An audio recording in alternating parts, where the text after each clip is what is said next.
New research continues to find connections between healthy lifestyles and longer lifespans. But amid a world full of misleading advertising around health related products, how can Canadians truly lower their mortality?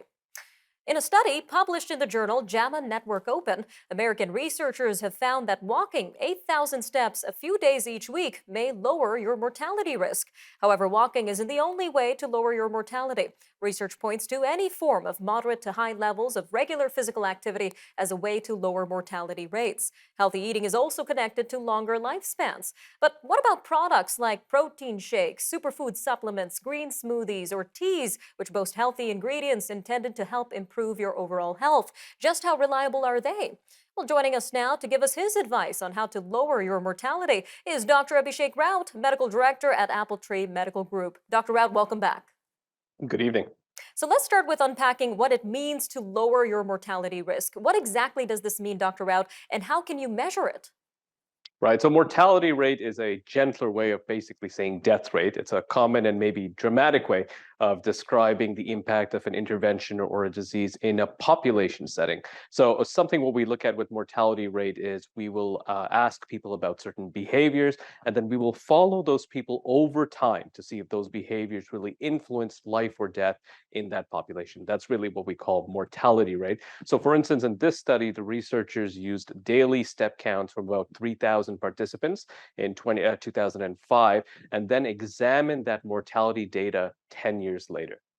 And talking about this latest study, it is quite interesting that walking just about 8,000 steps 1 to 2 days a week can lower your risk of death.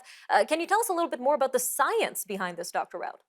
All right, let me count the ways. So walking can keep those excess pounds at bay, which we've all gotten during COVID.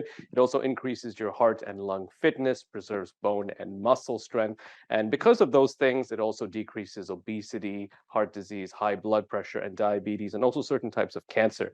So what we see is just that little bit of walking can really lead to a much longer life just by being consistent.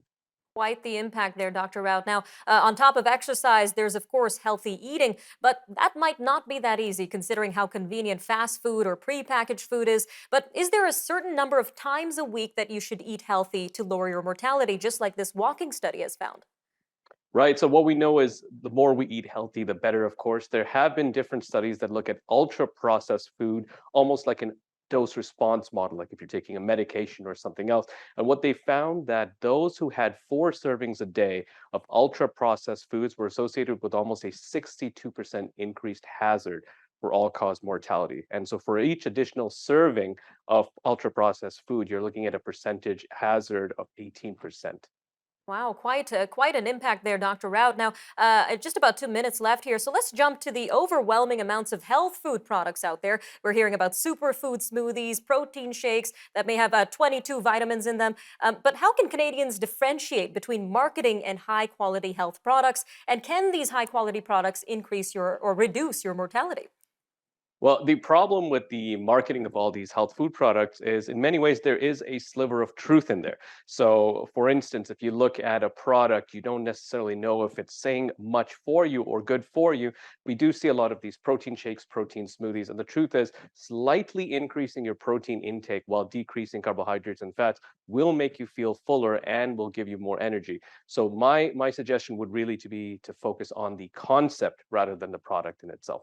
All right, Dr. Rowan. And what about these natural weight loss supplements and teas? You can see a lot of these products online on social media, but do these products work in the long run, especially when it comes to your overall health and lifespan? Now, listen, I think in medical history is filled with a lot of natural supplements and non-natural supplements that were considered good for weight loss, but cause other effects like heart attacks and strokes. I will say that truly at this point, we don't have a good natural weight loss supplement that is safe. All right, good advice there, Dr. Rout. Now, if there was just one piece of advice you could leave with our Canadian viewers who might find it hard to balance a healthy lifestyle with work, kids, and everything in between, what would it be? Okay, so I would say, to adopt a healthy lifestyle, the biggest mistake people do is they combine things that they hate. The worst exercise combined with the bitterest, most disgusting vegetable. So what you should do instead is the opposite of that.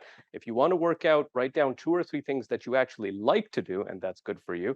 If you want to change your diet, same thing, write down 2 or 3 things that you like to eat that's healthy, and then just replace those consistently. Always great advice, Dr. Raut. Thank you again for joining us today on Forum Daily. Thanks so much for having me.